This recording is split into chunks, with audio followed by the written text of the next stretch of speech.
As we take a step back into the heart of Jamaican culinary traditions, we're honored to introduce a true champion of Jamaican cuisine, a culinary ambassador, Aunty Mazie. She's inspired countless viewers to explore the diverse flavors of Jamaica in each episode of Creative Cooking. So, welcome Aunty Mazie, how are you? I am very good, thank you. I feel on top of the world. How about you? Well, I shouldn't even ask, eh? I can see you're well. Yes, indeed. I'm pretty good. I wish I had you in studio because I know that it would smell so good in here. You'd have something sizzling, stewing somewhere. I would have been, I tell you, for me it would be a privilege to be in studio, believe me, because, you know, you have the energy, just to share what you really want to pour out, Right. But next time around, all right? Would you say you feel most at home in the kitchen? In the kitchen or in my kitchen garden. Yes, indeed. What drew you to have such a passion for food? I grew up with my grandparents in a little community called Tidixon in Western St. Catherine. And we had an abundance. They grew almost everything from coffee, cocoa, beans, busy, avocados, citrus, breadfruit, just to name a few. And my grandmother prepared all our meals. Yes. And we woke early in the morning, 5, 6 o'clock, we were in the kitchen. So you start to infuse some the coffee beans. You have coffee beans that you make, you harvest your own coffee beans, you parch them, you pound them, you sift that, and you use your own coffee to make that coffee, that the whole community smell. You smell the aroma of the coffee. Absolutely. We had chocolate, cocoa beans that we use, end product being chocolate balls that you use for a hot beverage, yes. The one with the oil on top. Right, of course. We had an abundance. We had a few goats. We produced a little goat's milk. Mm-hmm. And 1 or 2 cows, we could get added milk. So we planted just about what we needed. Yeah. But guess what? This community was a community that shared what it had with others. They shared with us, we shared with them.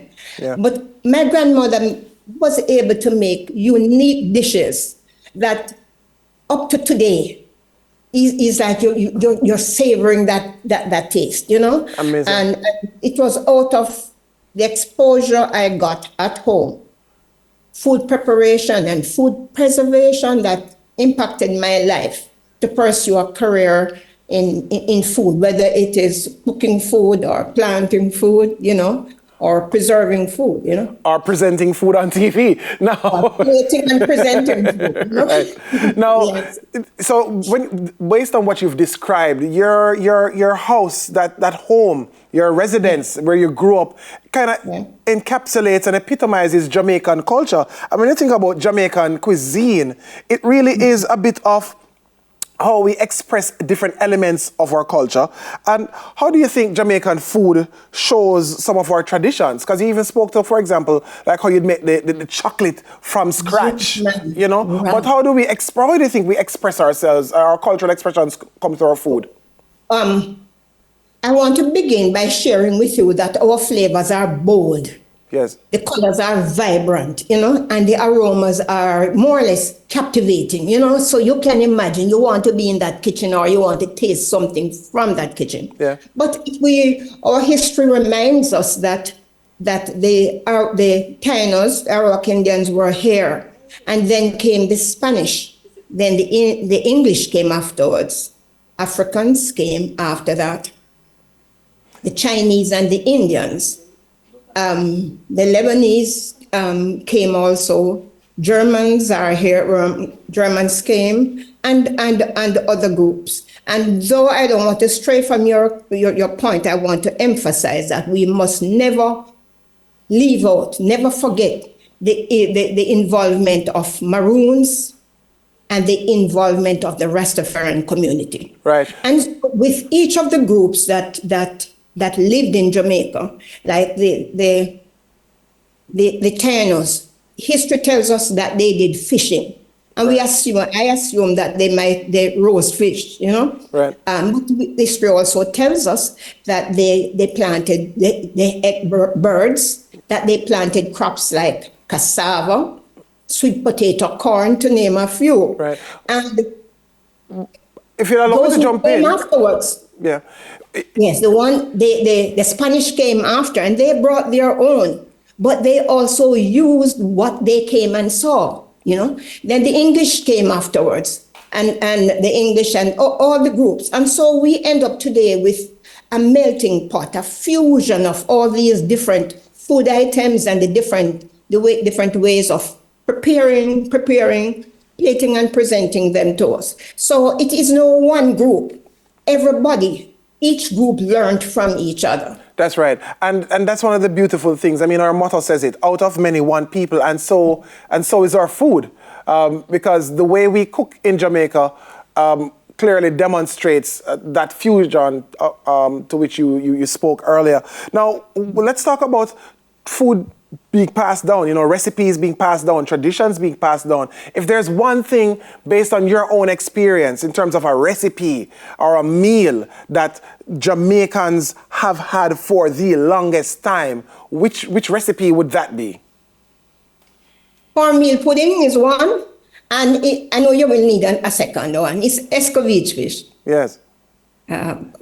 What say you? No, I agree with you. I remember my grandparents talking about making cornmeal pudding when they were kids, and my grandparents were, well, you know, they're pretty old folks, because I'm no spring chicken myself. So we're talking back early 1900s, as far back as then. Escovitch fish, my grandma used to talk about that as well. So we're gone way back in time. But why do you think that is? Why have we hung on to even those two and others?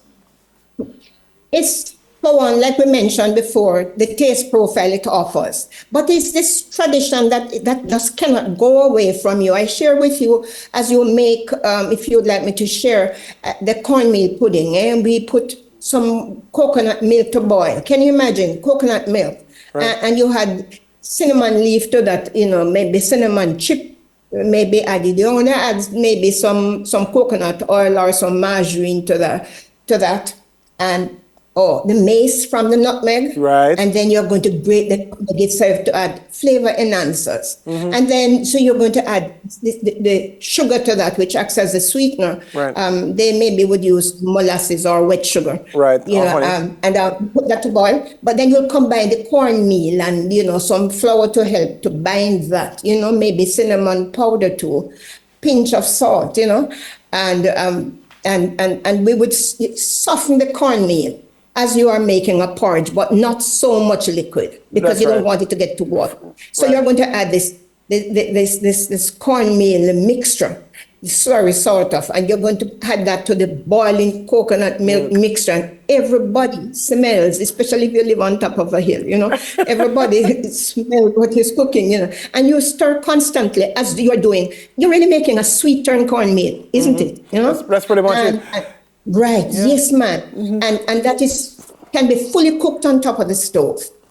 Exactly, and that's the beauty of it. It's pretty straightforward to prepare. I mean, once you've got all the elements. Forward to prepare. Yeah. Listen. Everybody wants to know what is happening in that kitchen over there. Indeed. You know? You're making me so hungry right now, Aunty Mazie. So I'm going to stop right there with that one. It's been such a pleasure speaking with you. But quickly, what are you up to these days? Where can we find you? Well, I've always, as long as I've been familiar with the program, I have lived in the parish of Clarendon, you know, and but I am up to, well, I've seen the children reach adulthood, and I have just welcomed my first grandchild. Yes. So, you know, it's exciting times. But I'm into putting together what I think you would like, a recipe collection. Amazing. What say? I will look forward to that. I cannot wait to get my hands on it, and I'm going to find it in Clarendon and sit in the kitchen, and you're going to teach me some things, and we're going to have some good food together. But right now, we've got to run. Thank you so much, Aunty Mazie, for being with us.